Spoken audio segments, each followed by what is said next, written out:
محمد عبد البديع عبد الواحد الطحاوي. قررت المحكمة بإجماع آراء أعضائها بإحالة أوراق القضية إلى فضيلة مفتي الجمهورية لإبداء الرأي الشرعي في إعدام المتهم محمد عبد البديع عبد الواحد الطحاوي عما نسب إليه، وحددت جلسة 7/5/25 للنطق بالحكم مع استمرار حبس المتهم.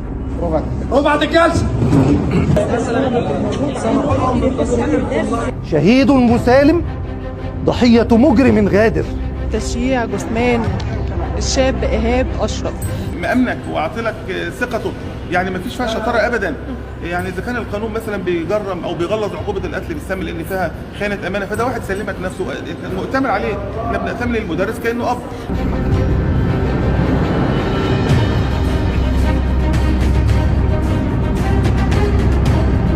انا علشان خاطر اثبت ان انا على حق او علشان كلامي يتصدق لازم هثبت حاجه من اتنين. يا اما فعلا ان انا تعرضت للتهديد من القيادات اللي سبق وقلناهم، بدايه من مدير مباحث الوزاره ووكيل الوزاره ومدير الامن، في وجود الثلاثه اللي ثبتوا عليا التهمه. يا اما تقول ان انت اللي عملتها. كل اللي انت عايز تقوله يا معلم، انا بنقل اللي معاليك حزن والم 48 قريه كلهم بينتظروا حكم معاليك اللي محكمة الجنايات في أول درجة أصدرت في 21/5. من 21/5 معاليك 2024 إلى الآن معاليك 48 قرية بينزفوا دما وألم. قلت لك إن كان في ضغط عليك، قلت لي إيه؟ قلت لي ما فيش ضغط. حد أكرهك على الاعتراف؟ اعترفت بكامل قواك وكان اعترافك تفصيلي، محدش ضغط عليك، محدش هددك، محدش خوفك من ايا ما كان، سواء شرطه او نيابه او اهالي او حد، واعترفت بكامل قواك. فقول لي ايه رايك في ده؟ انا مش شايف ده دليل ادانه، كنتش جايبه جديد ومحطوط على المكتب عندي في الدرس مش فيها حاجه. طب قال لي شوف دي كمان صوره للحزام برضه جايبه جديد وجنبه الساعه بتاعتي على التخت، برضه ما انتش عايز تعترف. يعني هي دي ما هياش ادله تديني في حاجه. بمعنى اصح سلمت الشيطان وساعد سكر الشيطان اعمال عن كل الطرق اللي انتصر عليك الشيطان يعني. اخر حاجه خالص يا هتقول ان انت اللي قتلته، وهتقول انا هقولها احنا قتل غير عمد تاخد لك من سنه 3 سنين، وترحم نفسك من اللي هيحصل لك انت واهلك. بعد جاب اهلي من البيت، والدتي واخويا ومرات اخويا وبنته ومراتي وابني وعمي ونسيبي وحماتي، كل اللي ممكن يجروا ورايا. بعد كده لما وصلت هناك رميت السكينه ورميت الساعه بتاعته في الكيس اللي هو بتاع المناديل، ورميت الشنطه. هي الشنطه هي اللي انا شفتها كانت عايمه على وش الميه، بس كده كده السكينه غطست والساعه ما خدتش بالي منها بصراحه. طب ما عرفتهمش ليه بالديون اللي عليك يا محمد مثلا؟ يعني كان جايز تعاطفوا معاك وكانوا قالوا لك ماشي، كانوا باعوا او حاجه او كده يعني. كانوا هيقفوا معايا فعلا. طب ليه ما عرفتهمش؟ ايه المشكله يعني؟ يعني انت بتقدم اعتذارك وعزائك الى اهل المجني عليه، تقصد يعني. السلام عليكم ورحمة الله وبركاته، مرحبا بكم في قناة قضايا اليوم. طبعا الحمد لله انتوا اكيد سمعتوا بقى الحكم اللي صدر على الاستاذ محمد عبد البديع مدرس الفيزياء. طبعا الخبر ده بصراحة خبر يعني بجد فعلا مفرح جدا. طبعا هو بالنسبة لأهله اكيد مش مفرح، اكيد هو ده شخص منهم زعلانين عشانه، بس طبعا يعني عدالة السما بجد لما بتبقى موجودة في الأرض بتبقى جميلة جدا. فعلا اللي حصل ده وإن القاضي يحكم عليه بالإعدام دي حاجة بجد يعني فعلا يعني طفت قلوب ناس كتير جدا كانت محروقة، كان كل يوم دمها بينزف، وناس كتيرة يعني كفاية أهل يعني الطالب إيهاب أشرف، يا ربنا يرحمه يا رب. يعني بجد دي كفاية أكيد فرحة أهله بالحكم ده. هم أكيد خلاص يعني برضو فقدوا ابنهم، وأي حكم مهما كان مش هيرضيهم، بس يكفي إن الحمد لله إن هو أخد عقابه، إن الشخص ده أخد عقابه، إن فعلا ده يبقى يعني فعلا حاجة كده علامة إن لما أي حد يعمل أي حاجة ويفكر يرتكب أي حاجة غلط بالشكل ده فلا، لازم يرجع لدماغه ويرجع لعقله. اللي حصل ده فعلا حاجة يعني بجد حاجة بشعة. طبعا كل الناس عارفة قصة الأستاذ محمد عبد البديع مدرس الفيزياء. طبعا انا قلتها قبل كده كتير ومتابعه القضيه معاكم كتير قوي على القناه، فاللي مش عارف القضيه فانا هقولها لكم باختصار كده. ان ده مدرس فيزياء وكان بيدي يعني طلبه ثانوي عادي، وكان الطالب ايهاب اشرف كان بيروح ياخد عنده درس.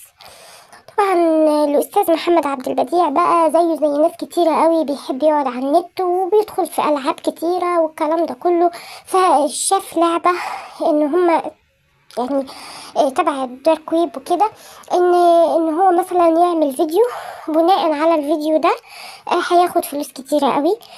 طبعا المهم ان هو يجيب يعني حد ويقتله قدام الشاشة، بحيث ان هو الفيديو ده ينتشر بعد كده. لان طبعا احنا عارفين ان في ناس يعني مرضى نفسيين بيحبوا يشوفوا الحاجات دي وبيدفعوا قصادها فلوس.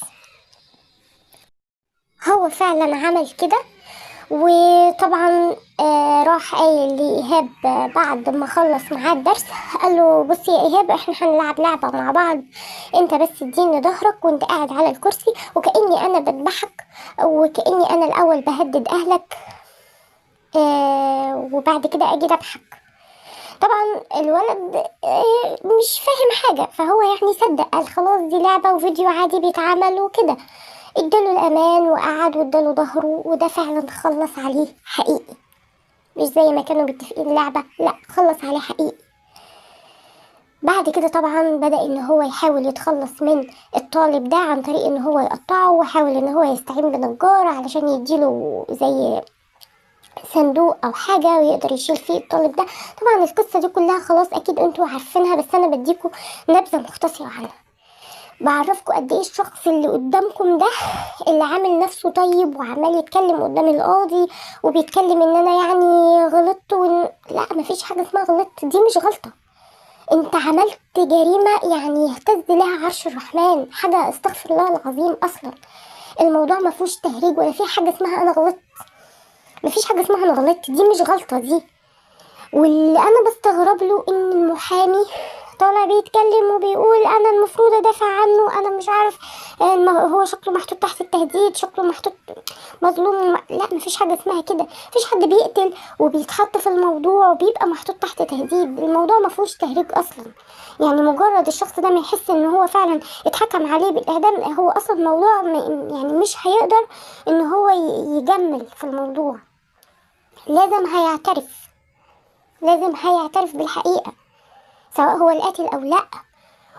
ودلوقتي هو القاضي هيقول له انت اعترفت بكامل قواك العقلية، انت اللي اعترفت بكل اعترافاتك اللي انت قلتها ان انا عملت كذا كذا كذا وعملت الفيديو كذا كذا واعترفت بالجريمة. هيقول له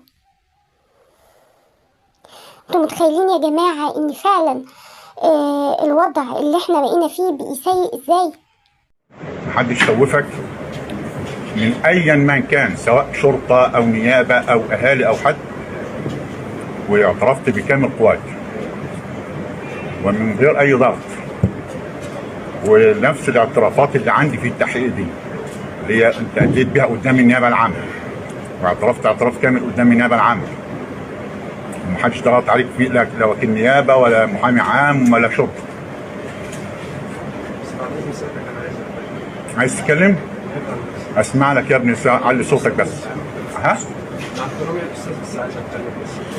يعني مع احترامك للاستاذ ايه؟ بس عايز انا اتكلم عن نفسي. اتكلم، انا هسمع لك اتكلم يا حبيبي اتكلم. اتفضل اسمع لك. بس علي لي صوتك عشان اسمعك يا محمد. حياتي انقسمت لثلاث مراحل. ها؟ حياتي انقسمت لثلاث مراحل. انا عايز اسمع بس الصوت. حياتك انقسمت الى 3 مراحل. اوسطهم هي اسوأهم. مرحلة ما قبل الجريمة ومرحلة الجريمة ومرحلة ما بعد الجريمة. مرحلة ما قبل الجريمة يعلم بها الله ثم بعض الحاضرين من أهل بلدتي أني ما كنت يوما عدوانيا أو محب العنف. يعني في البلد كده أنا ماشي في حالي، من بيتي لشغلي ومن شغلي لبيتي. يعني بحب الخير لكل الناس، حتى في شغلي اللي ما كانش بيقدر إن هو يدفع فلوس مثلا في الدرس أو كده كان بيكون معه. طبعا هو يعني اعترف على نفسه وقال ان كل حاجة انا عملتها كان بكامل قواي العقلية، مفيش حد ضغط عليا، في الاول طبعا طبيعي ان هو هينكر، طبيعي جدا جدا ان هو في الاول هينكر ويقول لا ده هم قالوا لي في المباحث قعدوا يضغطوا عليا ويقولوا لي لازم تعترف ولازم تقول وكده. بس هو لما خلاص ليه ان خلاص بقى الدنيا قفلت عليه فاعترف بالحقيقة. يا جماعة والله الموقف اللي حصل ده فعلا يبين ان قد ايه البشر بقيت حيوانات. لما مدرس زي ده المفروض ان الطلبة عندك عاملة زي اولادك بالظبط، انت المفروض تعملهم معاملة اولادك، ومفيش حاجة اسمها حد يعني مثلا يتعاطف مع الشخصية دي، مش عشان طلع قال كلمتين في المحكمة يبقى خلاص في ناس بتتعاطف. لا ما تتعاطفش، مفيش حد يقبلها على ابنه ولا بنته.